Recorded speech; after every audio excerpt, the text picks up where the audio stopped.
What's going on, Bulls Nation, and welcome into the CHGO Bulls podcast presented to you by PointsBet. Don't forget that promo code CHGO when signing up your PointsBet account to live your bet life. Welcome in, everybody. Happy Wednesday. I'm Peck. You can follow me on Twitter at Bulls_Peck. Down there, giving y'all the peace sign is Will the Goat Gottlieb. He's at Won't Gottlieb on Twitter. Across me, my guy Big Dave is at BAW, BAWL Sports. We are CHGO_Bulls. Shout out to everybody who showed up in large numbers to very rapidly push that over 4K. I'm sure Dave is thrilled about that. Sound more bitter if you can. Yeah, I will. I will sound more bitter if I can. Bitter like the taste of kale. Exactly. Thank you, Lawrence. Y'all should have saw it. Listen. It went up early, all right? It went up early in the morning. Hey, we're 100 out. Can we get to 100? I'm thinking it's going to be a few days. 1 day. It took them 1 day. If we can get 100 followers in a day, why can't we do that every day? And then we can get to 6,000 before the start of the season, and then you guys can see me do a Kyle Korver 3-point shootout. Oh, Will, I got plans for that because that was my exact thought. Like, if they want to see him do that, how badly do they want to see you dressed up as Kyle Korver? I know Matt and I definitely want to see this. So I know people will love to see you dressed up full regalia of Kyle Korver. A jersey. I've looked on the internet. Oh, we'll find it anywhere. Don't worry. I trust you to find it, Dave. Oh, you know I'm finding it. What you need? I'll get you the socks. I feel like that's not even punishment for Will. That's just going to help Will and his self-esteem because he's going to look and feel like Kyle Korver, which of course is a good thing. Yeah, but you get to be healthy too. You're abusing me. I'm not trying to be compared to other players. I'm the first Will Gottlieb, okay? Ooh. I'm not trying to be the second Kyle Korver. I'm trying to be the first. I heard that. Wait, so if you're the GOAT, why aren't you on the cover of NBA 2K23? What's the deal with that? I should be, but the Devin Booker cover goes hard. I like that. Does it? Yeah, we're looking at the Jordan one. Cool. So we're looking at the Jordan one is cool too. In my world, there isn't even a Devin Booker cover. Yeah, and legit, I don't even think I've seen a picture of it yet, and I don't need to because it's dumb that it exists. Well, I think it looks cool. I also think the Jordan one looks cool. Yeah, and I don't know how true this is, but I saw one that had Sue Bird and Dalen Terry on it also. So I hope that's the case as well. I hope that's cool as well because we saw one with Candace Parker last time. Yeah, so I hope that's the case. Third also. Best players in WNBA history following CP3. Fact. Shout out to that's the case. CHGO Sky. Go give him a follow. Go give him a listen. Meanwhile, Ashraf in the comments said, can we get Kyle Korver to come out of retirement because we need shooters? Oh hell yeah! There it is. That cover there it is. Fierce. Yeah. Yeah, I like that, man. Yeah, it's ill, bro. Like I love this kind of thing. So I wonder if they're gonna do the three cover thing probably every year now. You know, a legend, a current player, and a WNBA player. I think that's the way to go going forward for them. Hey, Rust Cole in the comments. Yeah, we are talking about the WNBA. Damn right we are. The only reigning champion in the city of Chicago right now is the Chicago Sky. Almost made me curse, bro. Yeah, we talk about the WNBA. Don't worry, Dave. I got you. Make it the fuck out of here. Trashing the WNBA? What planet do you live on? Russ Cole's the character from True Detective Season 1. I think this dude's got some real nihilistic shit going on. Oh, I watched that and I wouldn't even known that. I knew it. Yeah. Well, I was like, oh, great username. Horrific take. So horrific take. GTFO, Rust. Oh my goodness.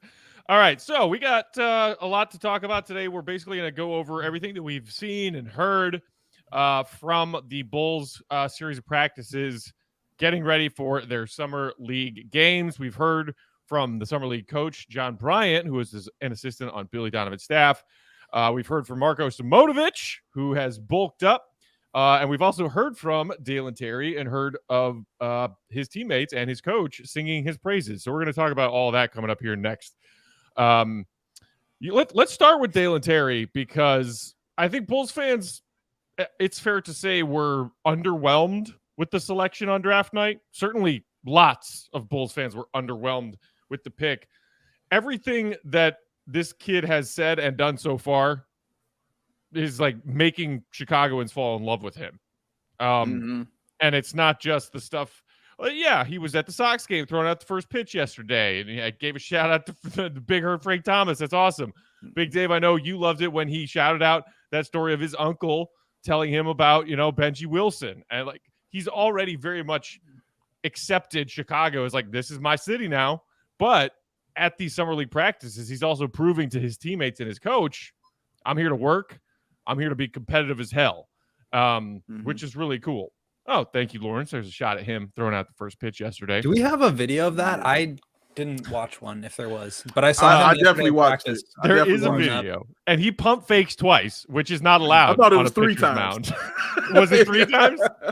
Yeah, it looked like 3 times, but it could have been twice. But either way, you're right. You cannot do that on the pitcher's mount. But it was fine. He got it over the plate. It was a ball outside, but he got it over the plate, and then he pump faked shot a fadeaway. Also the southpaw when he was up close. Is better than his throwing form. It looks like it from the pictures I've seen. It looks like it. And I'm sure you've seen it up close too, Will. Need some work? Okay. You'll need some work. Did they go in though? Will? Right, here you guys go. Here's the bits. It's him coming out here. Oh yeah, so that's a box. Here's the tweeted runner this. advance. Runner advance. that wasn't it yet. That was just him practicing. Here he's coming out now. Oh yeah. Yeah, here comes the pitch. This is definitely a balk. Wait. They must have cut that out. They cut out the part where he balks 3 times. But that was nice where he did the shot there to southpaw. So yeah, good times. He did. That was my favorite part. Yeah, doing a nice little fadeaway shot to southpaw was cool. But yeah, it was great. I wish I could be concerned about this one. I'm more concerned with it going in. He could shoot like we've had guys here who had terrible forms. Matt's favorite player had a terrible form of shooting. But if it goes in, that's all I care about. So yeah, just keep shooting them.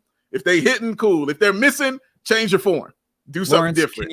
Can you put up the picture from right before, like the thumbnail from the video of Dalen's jump shot form? Yeah, is that possible? Yeah. Toss that on up there. Look at that elbow. You got to tuck that in, my guy. You got to tuck that elbow in, man. And his guiding left hand is behind the ball. It's behind the ball. That's a weird shot. Look, did they go in the? I, as resident Kyle Korver, know what good form looks like. And Dalen, if you want a shooting coach, I'm more than happy to oblige. Did they go in? If you want to go in, coach, I hope Dalen, so. I feel like he would not say no to a shooting coach because everyone's observing already how hard this kid's working. Peter in the comments, saying Dalen has that dog mentality. He's a this dog. Team sorely needs. Seems like a gym rat. Alex agreeing, saying he has that dog in him, and of course you have to spell it DAWG for the full effect. This is what his coach John Bryant had to say when he was asked about his first impressions of Dalen Terry at practice. Thank you, Lawrence. The one thing I'll say about Dalen today, he was voted by his teammates as the guy who competed the hardest.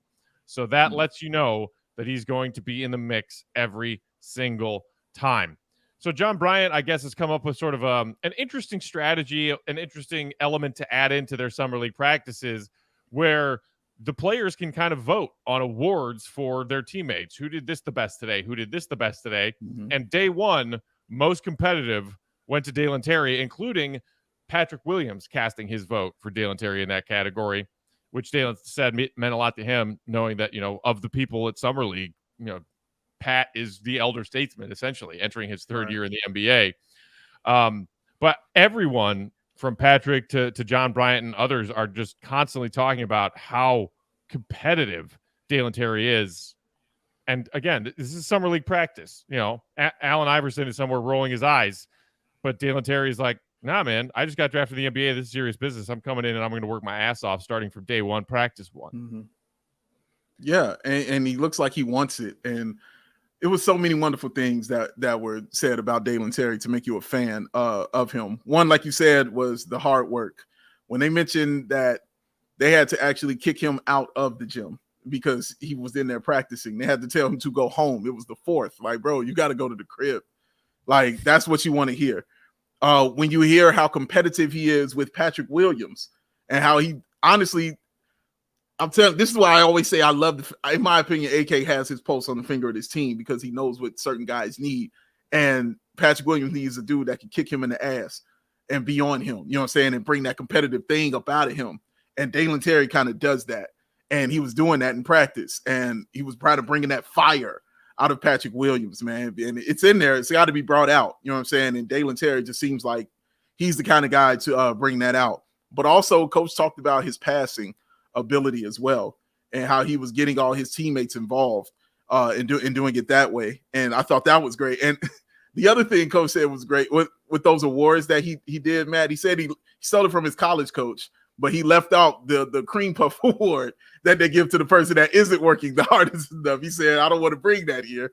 I don't want to bring that along here to this level. But John Bryant, that was my first real interaction with him, you know, just seeing him and hearing him talk and things like that. And I'm like, yeah, I'm glad this guy's assistant on the team. The joy he spoke with why he gets to coach was just radiant. You know what I'm saying? It radiated off the screen, how happy he was to just be out there. And he went as far, but he stopped short of saying, I want to be a head coach. Like, you could kind of see him getting to that point. Like, I didn't know I wanted to do this like this, but now I kind of want to do this, guys. And he kind of stopped short and was like, yeah, I'm happy to be an assistant and be on the bench and having Billy Donovan doing it like that. Yeah, but, Will, you asked him about that the other day, didn't you? About like his communication with Billy and Yeah. I think what's been really cool about this training camp process is that the Bulls are basically empowering some of the lower level assistants. I don't mean that like condescendingly. Like John Bryant is one of the, you know, he's not Chris Fleming or Mo Cheeks, one of the top few assistants. He's lower down the totem pole, and they've given him a real opportunity to coach professional basketball. And I think that's really cool. And then Paul Miller, who's an assistant to Billy Donovan, and Chris Kent, who's in the video room, are the offensive and defensive coordinators. So they're giving guys opportunities who wouldn't normally get this kind of chance. So I think that's really cool. And I just kind of wanted to know from John Bryant, who, by the way, is just like really charismatic and great, and just like a very genuine, honest guy. We can talk more about him, but in terms of the process for how the Bulls are approaching Summer League, I just think it's really cool the way that they're doing it. And he was saying that Billy's been very hands off, but they've been communicating a lot, and Billy will kind of come up to him on the sideline and just ask him questions about why he's doing the things that he's doing, go over like this decision or that decision and how it worked out, and kind of letting him learn on the fly, hands off approach. And I just think that's really cool. I think that's kind of Billy's strategy in general, but Summer League in general is very cool because you just allow guys to have opportunities. That's the whole thing, right? It's rookies coming in and getting their feet wet in the NBA. It's fringe NBA players trying to get a job, trying out in front of all these GMs and front offices and scouts and video guys and all this stuff. And it's a real opportunity for these coaches too. And your point, Dave, that he said everything short of that he wants to be a head coach. He did say like, now he's got the itch. And I think that's pretty cool. So I'm very excited to see how he does. I'm very excited to see how Dalen does. Dalen is getting some high praise. And the one thing I wanted to talk about with him is like his form of leadership and how, you know, DeMar is very cool and collected and reserved. And he's never like yelling at guys. He just like leads by example. And I think Zach is that way too. Vooch is not super vocal. And that's not to say any of these guys are bad leaders, because I think they all are really good leaders, but it's their style of leadership. And the Bulls don't have anybody that's going to be that Joakim Noah, Draymond Green type to like really fire you up and get in your face and tell you when you're doing something wrong and how to fix it. And it's really difficult for a 20-year-old rookie to come in and start, you know, telling people where to be and where to go. But I think he's got some of that in him. And I'm excited to see him grow and learn the game and have these experiences to where now, you know, he can start to direct traffic a little bit and have that sort of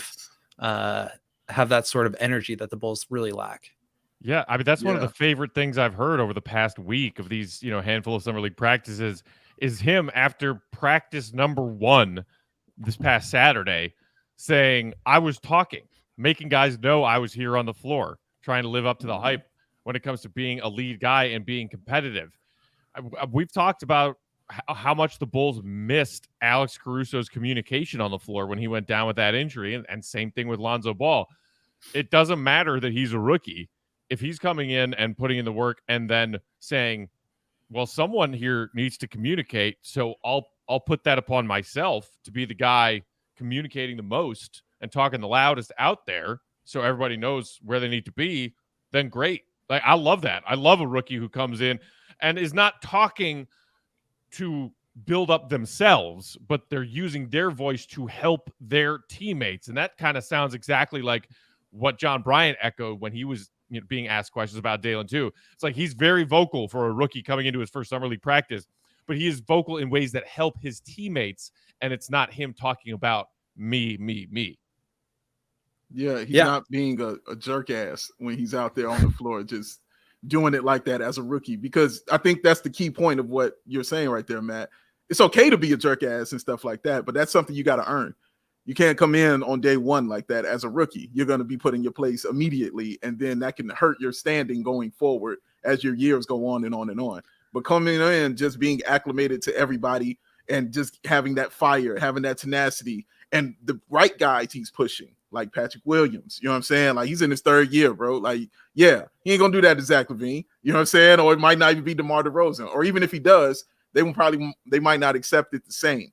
But it's the fact that he's approaching it with the respect, and they know that he's approaching it with, we're just trying to make this team better, and I'm not trying to take anybody down. Yeah, and I think that's where things kind of went awry with Tristan Thompson a little bit, was that like he wasn't going out there and still being that guy that he used to be, that had sort of like the qualifications to be able to do that. And Dalen's not there yet either. I think it works with the summer league guys and, the two-way guys and things like that. But I think that's who he is, and I think he's going to be that way for a long time with this team. And it also plays really well off of John Bryant's leadership style, which is very much empowering the players, letting them be who they are, making sure that they are out there like competing. I think that's kind of pillar number one for him, is just like effort and compete level, he keeps saying. But he's also very hands-off and wants to, foster guys' growth, and let them sort of grow up in the way that they want to grow up. Yeah. I'm looking forward to, when Will, you're talking about Summer League being a great place and a great event for those who might not normally get as large of an opportunity to get a larger opportunity, whether it's John Bryant stepping into a bigger coaching role, or people in the video room, or the players themselves. I am very curious to see how big of a role Dalen Terry plays on this team in their summer league games. Is he in that starting five? I'm guessing he will be. And then beyond that, how many minutes does John Bryant play him? Is he looking to score? Is he looking to facilitate? How big of an imprint is he going to put on these games as a rookie playing in his first competitive NBA-ish basketball? I can't wait to see what it is, because honestly, as he's been, showing and doing in practice, he's doing a little bit of everything. And I think one of the biggest reasons that AK and Eversley and Billy and the entire, Bulls scouting team were attracted to him is that he can do a lot of different stuff, and he can do a lot of different stuff well. So just how much of that are we going to see him showcase in these summer league games? Yeah, I think that's the idea, is to, sorry, Dave. I was just going to say that's the idea for him, to sort of mop up the role that Patrick Williams had last year, which was the primary guy.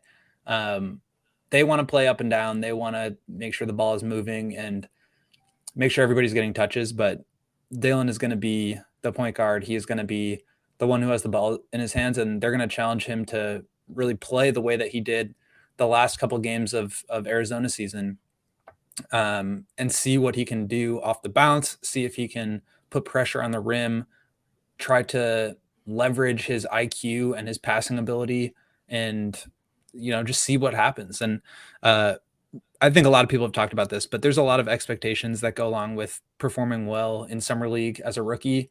That's not always the case. Io did not play well last year. I think Pat put up numbers, but was really inefficient last year. So for Pat, especially, like that's not his, bread and butter. That's not really who he is. They want to see if they can get that out of him. And I think it might be similar for Dalen. So I don't want to set the expectations too high, but he's going to be the guy. He's the most sort of important player on the roster when it comes to guaranteed players who are going to be on the Bulls roster next year. So they want to see what he can do. They want to, test his ability to just see how far he can expand his game. And I'd like to see who he impacts around him. What players are affected by him positively on the court and off the court. So I'm going to be looking at, and I know it's summer league, but I'm still looking at that because for me, that's going to play into how Dalen Terry can impact players on the floor when he's playing in the league this season, when the season begins. So I'm interested to see who he gets involved, who guys kind of feed off of his confidence, because that would also be telling of what guys need what, because some guys, aren't self-motivated. Some guys need that kind of motivation and need that kick in the face and that kick in the pants. And yeah, so I'll be looking at that to see who meets him at his level of where he is as far as his energy is concerned. All right. Next up, we're going to talk about Marko Simonovic, the former second-round pick who spoke to the media yesterday after practice, what we might see from him in Summer League, and if this is the year when we actually see him crack the Bulls rotation for real. We will get to that coming up next. But first, look at my guy, Big Dave, there wearing that beautiful, pristine, gorgeous PointsBet t-shirt. Big Dave, tell the people, would you please? Oh, don't you see it? You think it's a coincidence that the sign is here and this is here? It's all in unison, baby. It's all connected, baby. All in one. And if you want to support what we do here at CHGO, well, the best way to do that is to download that PointsBet app and use the code CHGO when you sign up. And just for doing that, you know what you're going to get? 2 risk-free bets up to $2,000. And that's not it. If you make a $50 or more first-time deposit, you will receive that free CHGO membership, which unlocks all of that awesome web content, which there's going to be a ton of after we get it down going on in Summer League in Vegas, baby. And you'll even get that free t-shirt of your choice from the CHGO locker. That's 2,000 in free bets, a free CHGO membership, a free t-shirt of your choice from that locker, all for making a $50 or more first-time deposit. Where? At PointsBet. It's your home for live in-play betting. And guess what, y'all? It just got even better. Is your favorite team primed for a comeback? You see an edge in the game that you're watching? Well, don't just watch that game. Bet along with it live, y'all, because it's more live betting, more live markets, and faster live cash payouts. I'll say it again, faster live cash outs. Follow along with your bets the moment they hit and stay in the live action all game long, all game. So, what are you waiting for, y'all? Use that PointsBet app right now and download that promo code and use that code CHGO. It's time to elevate your live betting game. Because once that game starts, no, you don't know. No, you don't just bet. Young Thrillennium, tell them what they do. You live your bet life. That's what you do. Oh, it never gets old. It never gets old. Oh my God. Today's episode is also brought to you guys by our great friends at Strava Craft Coffee. 3 of us are jetting off to Vegas tomorrow to cover Summer League. There might not be a lot of sleeping, but there's going to be a lot of action. So, you know what I'm really going to want is some Strava Craft Coffee while I'm there. Can you bring some for me? I might see. order some to the house. We'll see if I have enough. I'm gonna get going on that right now. Actually, this is a 3-cup-a-day guy now. Coffee is a game changer. It's helped thousands of people to improve their overall wellness and quality of life. Strava delivers delicious, fresh roasted, specialty coffee infused with organic broad spectrum CBD. CBD, which comes from hemp, doesn't make you high or give you the munchies, but it does offer real benefits that can help you feel alert and focused without those coffee jitters. Live your day more balanced with less anxiety, fewer aches and pains. Plus, including CBD in your daily routine can even help you enjoy more restful sleep so you wake up feeling your best. Even if our hours of sleep get reduced on this Vegas trip, those hours will be more resourceful if we had some Strava Craft coffee earlier that day. It's all about the sleep efficiency. And Exactly. also the CBD that you're about to talk about might just help with the hangovers too. Might. Just might. Just help. Why would there be those? I don't know what you're talking about, though. I plan on drinking 0 alcoholic beverages while we're in Vegas for 5 days. Like literally, though. We'll see how that goes. The best part is that Strava is all about quality. Everything is small batch, fresh, and shipped straight to your door. Strava also offers concentrated full spectrum CBD tinctures for those looking for a more traditional CBD format with a powerful entourage and effect of benefits. And right now, CHGO listeners can save 25% off their entire purchase when you use promo code CHGO25. That's 25% off your entire order at StravaCraftCoffee.com when you use promo code CHGO25. Give it a try. What's up, Salim? Salim in the comments. Rick Spades with a hot take. Dalen will leapfrog over Javonte Green as DeMar's backup. How dare you, sir? Ooh, don't you even think for half a second about besmirching the good name of Javonte Green. But wouldn't that be kind of nice? That means Dalen's going to be really good. Yeah, no, that's a wonderful thing if that actually happens. That's a happens. great positive. Send him positive vibes, guys. We want positive energy in Dalen Terry's direction. That would be great. You're right. Gio said, "Good luck to Big Dave if you're going to Vegas with Matt." What are you talking about? Hey man, y'all don't. Big Dave's going to be the troublemaker. Will is going to be the troublemaker. I'm just going to be there. I'm just going to try to survive. I'm going to try to survive the heat. One thing Matt knows about me is I will not do. You can't make me do anything. If I don't want to do it, it ain't getting done. So hey, man, but I'm down. Just know I'm down. If you're gonna make me eat some gross ass veggies, then I can make you have fun with me. I'm gonna hang out. Like I'm not silly. I know who I'm going with. I know I'm not allowed to not hang out with you. That won't be a thing. That will be looking for me 24/7. We're gonna hang out. It's gonna happen. We're gonna have a good time, man. Yes, that we shall. All right, let's talk about Marko, guys.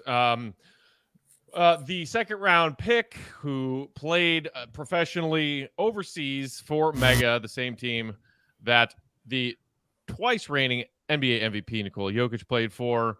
The maybe sleeper so you're saying jewel Marko has two-time MVP of AK's potential. eye. Yes, of course. Who really has not managed to make any headway when he came over last season and signed a contract to join the Bulls for real.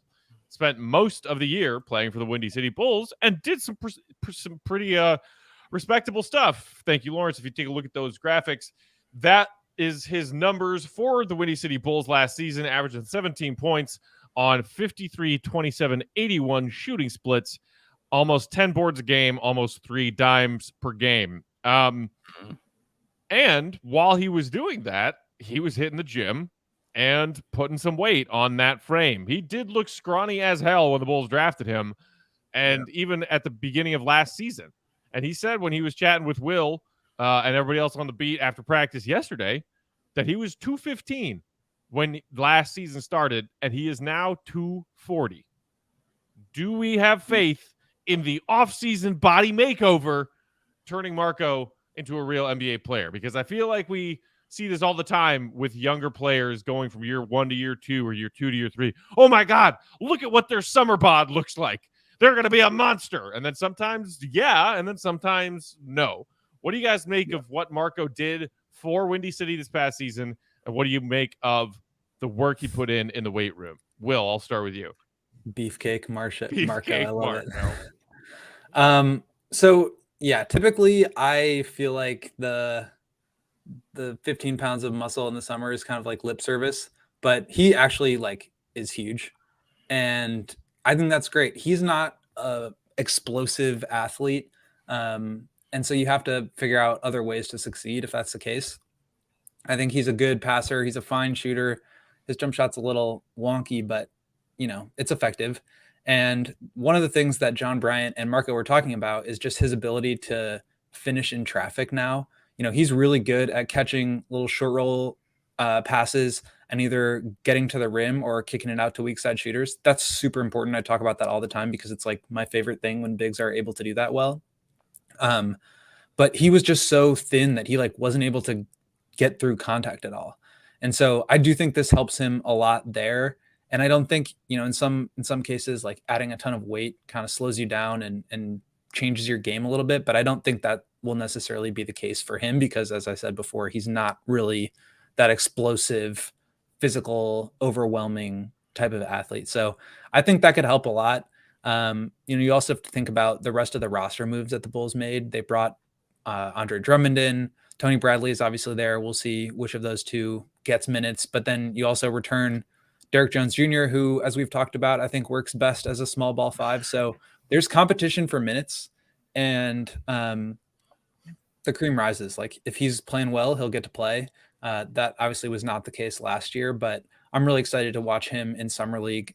John Bryant was talking about Marko and Aya working really well together in a pick and roll tandem at practice. So I'm just curious to see what he looks like in game speed, because honestly, we haven't seen it. No, like ever. We've only seen it for a couple minutes here and there in garbage time. That's really it. Simona minutes. Yeah. I'm gonna use this by talking about the last European player that was here that broke my heart. So I have a thing, Matt. I talk about magical weight gain all the time. I talk about the magical weight gain all the time because every year there's a player that has that magical weight gain for the Chicago Bulls, from Carlos Boozer to now Marko. Like, it's always a player that has a magical weight gain in the offseason that they talk about, and it never really equates, to improvement of something in their game. It's weird because I feel differently. I feel like you will. I feel differently about Marko's, and I'll tell you why. The last time that happened to me was Lowry, and I remember Lowry when he was in that offseason, and I've told Matt, and we did Locked On, I said, Matt, this dude looks like the white Karl Malone. Like, he was so huge. He was colossal, muscles bulging out everywhere. I was like, oh my God, he's going to be a force. I couldn't wait. And then you saw what happened. And he just used it to shoot more threes and stand outside all day. The difference with Marko is Marko enjoys going inside. Marko likes it. Marko plays at the rim. He's a pick and roll dude who gets it and he goes to the bucket. He rolls. He goes to the bucket and he tries to finish.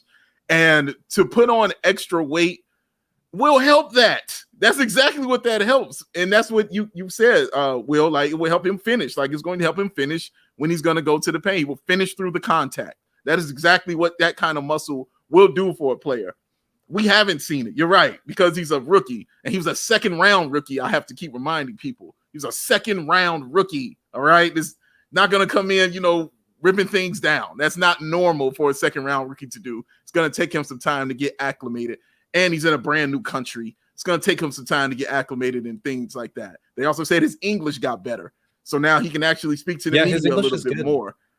So, so those things took time, to grow along with his game. But as far as the weight, I think it does help him because it's a part of his game. You know what I'm saying? It's a part of what he likes to do, and that's draw contact, because he gets to the foul line. That's what he does, because he draws that contact so he can get there. So, yeah, I think it works in this sense more so than it worked for guys like Lowry, because he doesn't want to just stand out there and shoot. He wants to mix it up and get in there and be physical.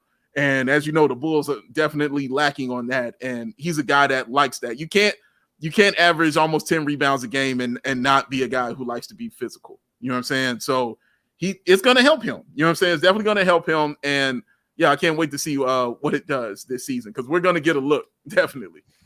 And we just have a lot to clarify, of people. Go ahead, Will. I was just going to say, I do think it will help him. I'm not sure if that makes him like a rotation player. Right. No, it's all about expectations. And so, like, he was the 50-something pick. Yeah. 44th overall pick. Like, you have to set your expectations accordingly. So yes, if he's able to play, that'd be awesome. And I think this will help him, but that doesn't necessarily mean he's going to all of a sudden be, 15-minute a game guy. Especially when the Bulls were shorthanded, and desperately so at certain times last season. First, when the team got hit with the Omicron, COVID wave. And then when guys started getting injured, Bulls fans are like, why the hell did they give one of these 15 roster spots to Marko if he's not good enough to play? Why are we being subjected to Tony Bradley and 20 plus minutes a game of Javante at the 4? Like, why is this happening? What's Marko doing? Well, he's playing in the Windy City. He's playing in the G League, trying to up his game, because his game, Billy took one look at it and was like, yeah, that's not NBA level yet. People in the comments theorizing about just how Marko has made this body transformation this offseason. Somebody thinks it's loading up on Portillo's. Gio thinks that he might be eating those Built Bars. Shout out to Built Bars. Ryan thinks that he could have been in the gym with Adam Sandler, getting those Bo Cruz workouts in. Oh, man. Oh, Mark Could be Sandler, any of of course them. I do, man. They're Could be right any here, of baby. them. Don't worry. They're right there. Well, yeah. What he said to that was that, like, he came in and he like lifted weights, but now he like a couple times a week, but didn't like really take it that seriously. And I think the last however long he's been like in the gym every single day, lifting on some sort of like, workout regimen. And that's the kind of thing that is like physical proof of work ethic. Right. And so that's a good sign. I mean, like I said, who knows what that actually translates to on the court, but it's a good sign. It is. Rick saying, I don't think Marko's footwork is good enough to play power forward. His footwork is certainly something that he will need to continue to work on. I'm glad that he's taken this new, workout seriously, this new weightlifting, whatever it is that has allowed him to add this bulk to his frame, because he certainly needed it. I still worry about him on the defensive end. Like, he may not get bodied around as much. And Will, you alluded to it, and his coach, John Bryant, talked about it just yesterday after practice, talking about the way that he's been able to finish through contact a lot better. Because, before, and, the tape we saw on Marko when even watching him with Windy City, is like, he never seemed to be a player who shied away from contact, but was actually fine with even initiating contact, but finishing through that contact and having the strength to do so is what was lacking. And so maybe now that is something that he can check off, the to-do list, and then, maybe another half a season or so down the road, then we can start to worry about, mechanics of defensive footwork. Because, there's still a long way to go in that department. Yeah, it's definitely work to do on defense. And a friend of mine, when he put on that weight gain, a friend of mine on Twitter said, see, Dave, he did what you said he needed to do. And I said, well, yeah, that's one of the things that I said he needed to do. And the other one was what you just mentioned, man, was defense. And he asked me perimeter or post. I was like, I'm not worried about him guarding guys on the perimeter. He has to get his post defense straight. You know what I'm saying? He's going to be with the big dudes. That's what he's going to do. I'm not worried about if he gets cooked by Steph Curry. I mean, everybody does. I'm not concerned about that. Right. But I do need him to not be punked around down in the paint. You know what I'm saying? And actually not be a liability down there. That's, what I need. But again, these are steps in the process. And this is steps in the process that we're not used to. We're not used to watching players develop in front of our face. We're not used to watching guys do this. This is what normal NBA teams do. You know what I'm saying? They develop their talent. We're not used to this, man. So I get why people say these things about Marko. You know what I'm saying? Because they're like, as soon as they saw it, they're like, we're done. Nope, that's it. He sucks. He stinks. They brought him in here clearly to stash him. Matt and I said that a million times when we were doing this podcast previously. He's going to be a stash, and he's going to be somebody that's going to have to grow in this system. And I'm okay with that. And Will, I wanted to read this quote that Marko said. Also, I wanted to read this, but he said, it was a little bit difficult for me because it was my first year in the NBA, and I was running every day on the court, out of the court, how to live here, and understanding everything. It's a process. I know it's not all in 1 year. I need time to understand everything and learn everything. I think I've improved a lot, but I have a lot of space to improve myself. That's a dude who's got his head on right. That makes all the sense in the world. Like, let me figure out how this works first, because I don't know. He never ate here before. You know what I'm saying? Like, I've never lived here before. What's this music that y'all like? Who the hell is Little Dirt? You know what I'm saying? Like, he don't know these things, bro. Like, this is all brand new to him. So give him a year, give him some time to figure that stuff out, figure out his game on the floor, and then watch him develop. You know what I'm saying? So just take it as development. Don't look for it all this year, Bulls fans. We're not saying it's all going to pop in on him this year like that, but hopefully there's some improvement we see this year. Old Bug just said he'll get plenty of time to work on playing through contact at practice, trying to move Andre Drummond's colossal ass. That's a fact, boy. Drummond has some girth to his frame. That is without a doubt. Meanwhile, Alex is asking, whatever happened to Paul Zipser? Speaking of what, young Euro prospects that didn't pan out. Why do we? No, you know what? I don't even want to talk about Paul. Those fans are so hurt. We're so hurt. It's so much pain. You guys have to have some put it into context. These guys are second round picks. This is not like every Euro guy sucks now because come on. Io is not the rule. He's the exception. You know, Nikola Jokic being an MVP that got drafted in the second round. That's exception. There's a reason why you can count five of them. They're called diamonds in the rough because they're almost impossible to find. Fact. But that's what we're doing at Summer League. That's what everybody's there for. It's to find some diamonds in the rough that were undrafted or, that another team might not have developed the way that I feel like Miami and the Spurs and the Raptors do this a lot, where they find another man's trash and then they develop him into a really solid player. So that's what they're here for. And I think whether it's for another team or this team, this is the opportunity to start seeing that development, seeing what you can establish. But again, put it into context. This guy played 7 NBA games in his career. Let's just see what happens. Speaking in the fourth quarter. Yeah. Garbage time. Speaking of using Summer League to try to find that next diamond in the rough, we also do want to talk about Justin Lewis today and whether or not the Bulls may have found one in him, the 2-year product out of Marquette. We will talk about him coming up next. But first, that was a teaser. That was a teaser, Lawrence. So quick on the graphic. Sorry, I was there. Big Dave has to tell the people about Owen first, and then we will talk about Justin Lewis.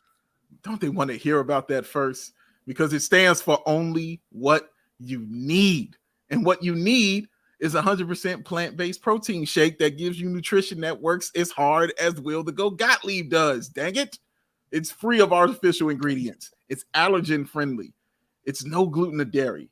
And for the people with the issues with the stomach, it is very easily digestible. And the person who we first heard about this from, the person that loves this product, QB1, Justin Fields. He's down with OWIN. So that means you should be too. And OWIN and CHGO have partnered up to give you an awesome offer, ladies and gentlemen. You can get 20% off your first purchase at liveowin.com and use that code CHGO. That is 20% off your first purchase at liveowin.com using that promo code CHGO. So won't you join us? Won't you join Lawrence? Won't you join Matt? Won't you join Will? Won't you join me and Justin Fields and try OWIN? Because it's only what you need. Because like Justin Fields, OWIN's a win. There it is. Thank you, sir. Yes, sir. So, Justin Lewis played 2 years at Marquette. A lot of Bulls fans were stoked when they plucked this undrafted free agent and signed him to one of those two-way contract spots. Take a look there at his sophomore year stats at Marquette, averaging nearly 17 points a game. Those shooting splits, 44, 35, 76, 7.9 boards, 1.7 assists, 1.1 steals, made all Big East honors, as well as being named the Big East Most Improved Player of the Year. There's a lot to like about Justin Lewis, starting with that physicality, a guy who's 6'7" and has a 7'2" wingspan. The prototypical NBA frame that everybody's looking for right now for guys that can play all over the floor, can guard multiple positions, maybe even flirt with guarding 1 through 5. He has strength to go along with his size. If anything, I would say he guards bigs better than he guards smalls around the perimeter right now. But unlike Marko, I have faith that his footwork will continue to get better. I don't know how excited you guys are about Justin Lewis. Marquette is just a stone's throw from Chicago. I know that there are a lot of overlap between fans who are Bulls fans and Marquette fans. That is a group of people that exists. Plus, you got Jimmy Butler, Marquette product. That other guy who played here for one pointless season, also a Marquette guy. D-Wade. So yeah, look, I get why Bulls fans are excited about this, especially considering that we didn't really add a wing in free agency that people were looking for, that our dear friend Will here was hoping for? Is there diamond in the rough potential here with this Justin Lewis fellow? Big Dave, what have you seen so far about him that strikes you? You know what? When I was watching video on him, the first thing I thought about was what Al said in the comments about I love his aggression. Like that was the word that just kept coming to me, was aggression. You know what I'm saying? Like that's what he is, man. He's physical. Like just that he has real like natural ability, like natural tools. You know what I'm saying? Like it's just real natural. It comes to him kind of easy. I'm sure he worked on it, you know what I'm saying? But it's just real natural, the skills that he has. But I loved it on defense, and I loved how physical he was in the post. I like the fact that he kind of turned himself into a 3-point shooter. That's always good. You know what I'm saying? When you could do something like that, like you saw the shooting splits at 35%, like that. But it's two things. One, the Bulls, it's the fact that the Bulls need the wing help that kind of shines light on him. You know what I'm saying? And I think that's what really just kind of puts the spotlight on him, like, oh man, he might be that dude. And I'm not saying he's not, because he could be, but I'm saying I think that's what puts more on it, because it's a need for the Chicago Bulls. It would be like if somebody was shooting 42% from 3 right now. You know what I'm saying? And just walked in here, we'd be looking right at him. You know what I'm saying? We'd be like, yo, that's the guy we are focused on right there. We got to figure out everything like this. But he's got some skill, and he's definitely tough, and he's definitely good. He turns the ball over. That's the other thing I wanted to say. He definitely will turn the ball over. He had more turnovers than he had assists. He'll do that. You know what I'm saying? But for the role I see him in, I don't think he's going to be, that ball handler or anything like that. But he could still be getting it stripped. You know what I'm saying? When he's in the post trying to make those moves. His handles are icky. Yeah. Yeah, not pretty at all. Icky. Like not yeah, like, oh, not good icky. Right. No, right. Bad. Like bad. You know what I'm saying? Like bad and stuff like that. But I think with the role they'll have him play just as that tough guy and that energy guy to come in and, get those dirty rebounds and those dirty points, you know what I'm saying? And things like that.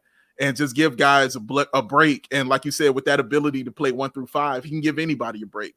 Or to guard 1 through 5, excuse me. He can give anybody a break for the Chicago Bulls. So, yeah, I'm interested. I'll definitely have eyes on him in the summer league, because I want to see how the development has gone for him. But you can't question the motor.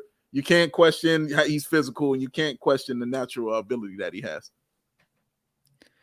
Yeah, I like him a lot. I think, we look at some of the other players that AK has brought in or drafted. It's long defensive-minded players who have maybe a little bit of offensive upside, right?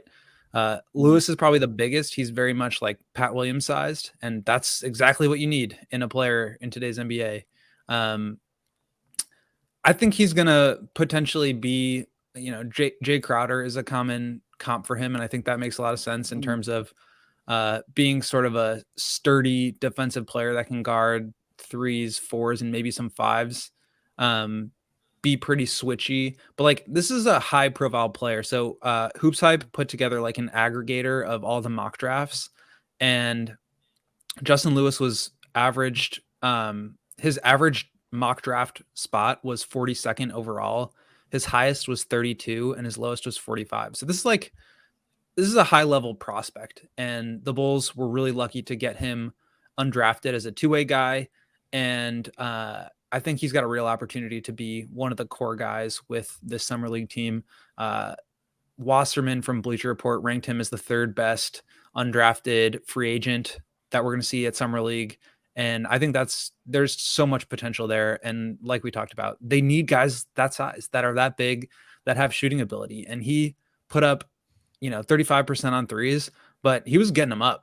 Like he was 1.8 for 5.2 per game. He had 58 made 3s last year. That's a lot of shooting, and that is really good. I mean, that's like almost a better indicator than his percent, is like how willing he is to get the ball up. So I'm very excited about him, and he's that perfect complementary 3-and-D, 3-4 kind of player that every team in the league needs, and that the Bulls have such a massive hole.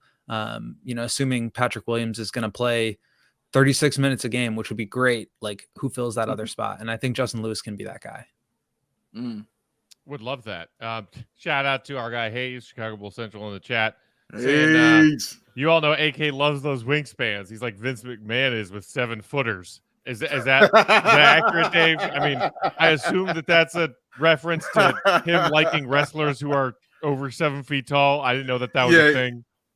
Oh, you don't know 7 feet? Oh my God, I got so much to show you. Like, like so many things. Was Vince McMahon running things back when Andre the Giant was popular? Like, yes. Yeah. Okay. That's who brought him in. Him and Andre the Giant was tight. You should watch that documentary. I watched Andre the Giant documentary. I don't recall Vince was all in it. Vince being heavily featured, but oh yeah, Vince was in it for sure, man. But yeah, Andre, he loves the big 7 foot tall guy. Attraction, because you have to think of it like a circus. You know what I'm saying? It's an attraction when you're that big and you can throw people around like you can. You'll have a spot in the WWE. So there's a big dude in there now, right now. Omos, like this big, huge dude from Nigeria. He's about 7 feet tall, and he just gets in there and throws people around. It's awesome. He loves it.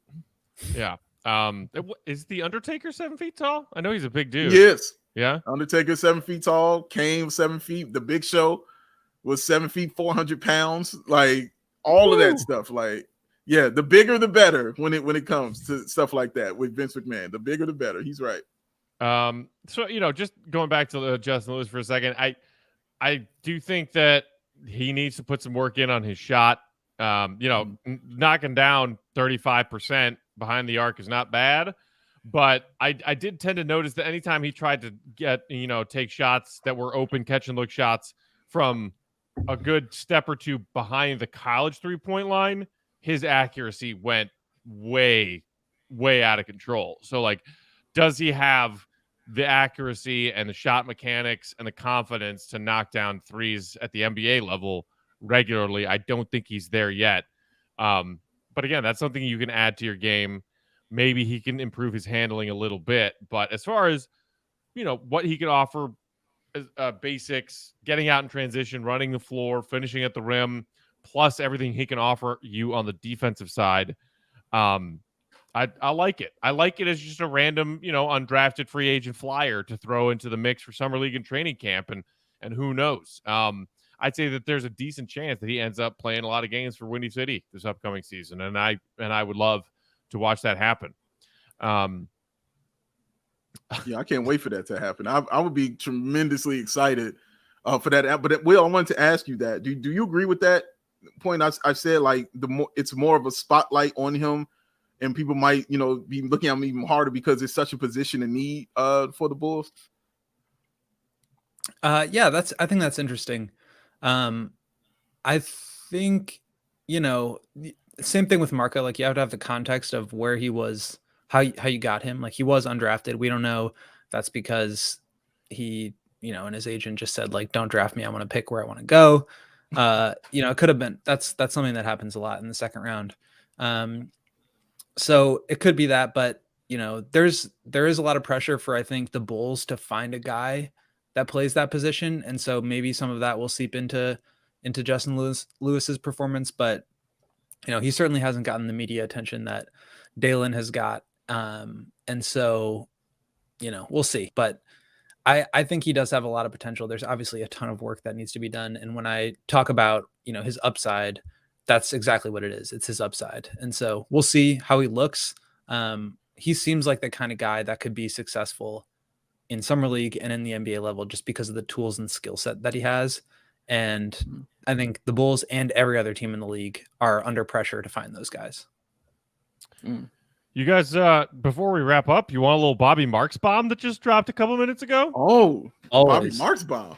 Okay. Well, this just came across my Twitter alerts. One contract signed today that stands out is the 5-year, $251 million deal for Bradley Beal, negotiated by his agent Mark Bartelstein. The Beal contract consists of a no-trade clause. He is the only player in the league to have a no-trade clause currently. A follow-up from Bobby. Beal becomes only the 10th player to have a no-trade clause, joining LeBron, KG, Melo, Dirk, Kobe, Wade, Duncan, David Robinson, and John Stockton. The contract also has a 15% trade kicker and a player option in year 5. Get that bag and get that no trade clause. Bradley what do you Beal. guys think about that? Because to me, that's a much different contract than the one Zach got.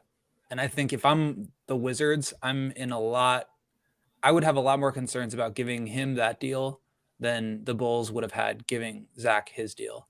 And here's why. One, he's 2 years older. He's had the injury history. And 5 years for a 29-year-old is a lot different than 5 years for a 27-year-old. Like you're talking about going through age 32 versus through age 34. The 15% trade kicker and the no trade clause is insane. I mean, the historical context of it aside, like he's basically gonna be able to hold the Wizards hostage now and say, I want to get traded here, and that's where I'm getting traded, and also I'm gonna get 15% on top of that. If I'm the Wizards and I'm basically headed nowhere right now, because let's be honest, that's kind of where they're at as a franchise. They have a bunch of like 4th through 8th men on their team. Like, I don't know. I mean, that's just a tough spot to be in. Beal had all the leverage in the world, and obviously, like, go get your money. That's always number one for me. But just from the Wizards' perspective, that's a really tough spot to be in. Yeah, the Wizards, I mean, it's wild that this has become par for the course as far as when it comes to contracts with them. Like, they give out these kind of contracts, man. I still think about that John Wall contract that they gave out. That thing was astronomical. My God, the Otto Porter contract. My God, yes. And to be fair, that one was the Nets giving him the most insane max offer sheet, poison pill, backloaded, every single like cheat code in the book to try to get the Wizards to not match it, and they matched it anyway, and they got stuck with it. And then the Bulls got stuck with it. Then the Bulls got stuck with it, yes, and he ended up a champion.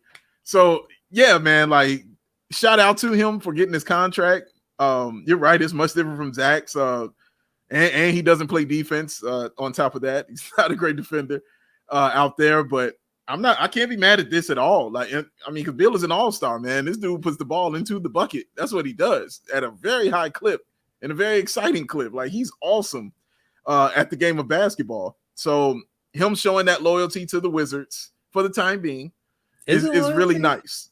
For the time being, he's showing that loyalty. He doesn't, dude. He put a no trade clause in for the Wizards. For the Wizards, but it's not a no trade clause for him. It's a no trade clause where he can veto any trade. So basically, he's going to say, "You can't trade me unless you send me to the team I want to go to."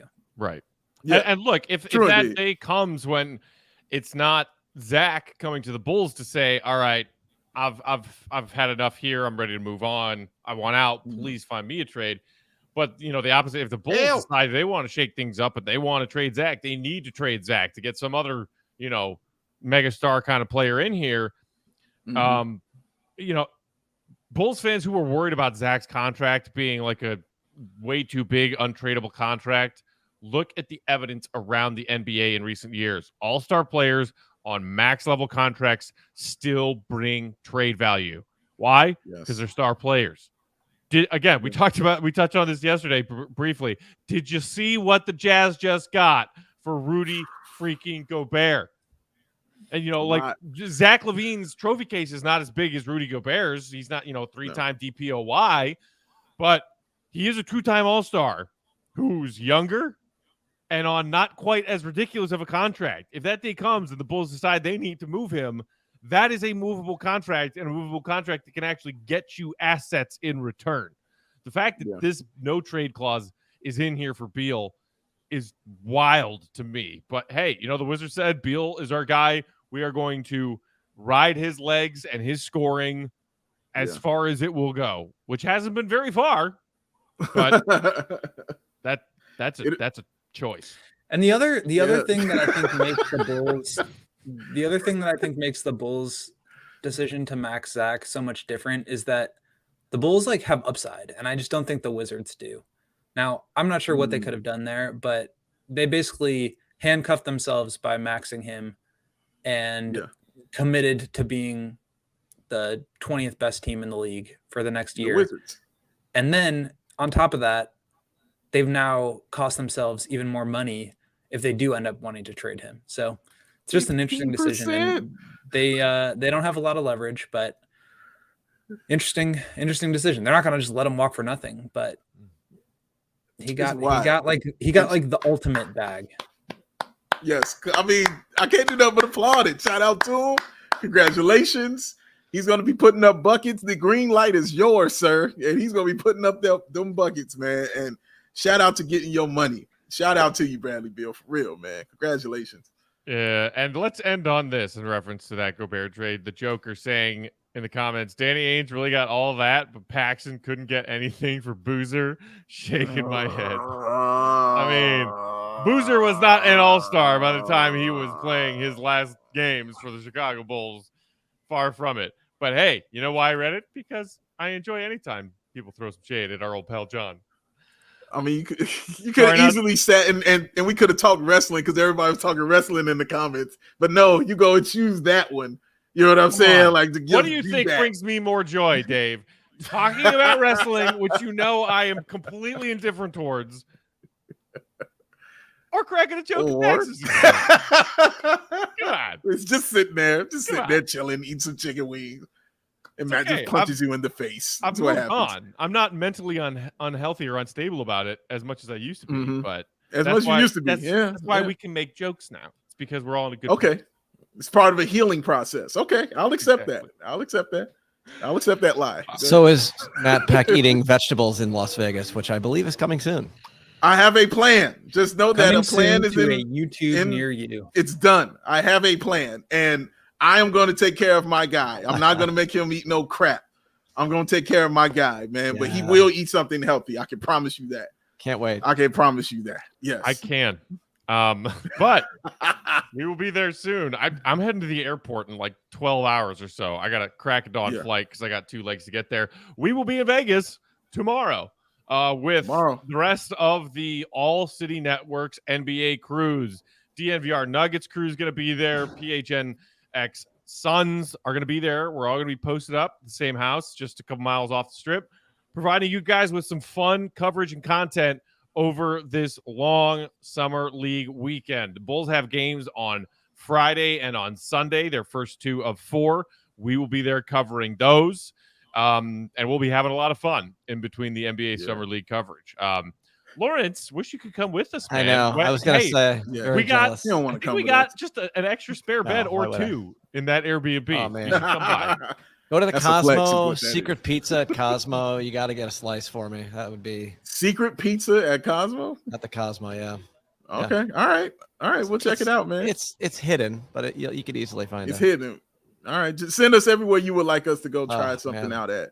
I love the Cosmo. Yeah, y'all also send that to us on Twitter as well. If y'all see some things y'all want us to go check out, some food spots, send it to us. Yeah, some people were saying in the chat early on, like I think some place is called Nacho Daddy or some El Taco Gordo. There's a couple of different references into this chat here, but you guys will eat well. I will eat the shit out of some nachos.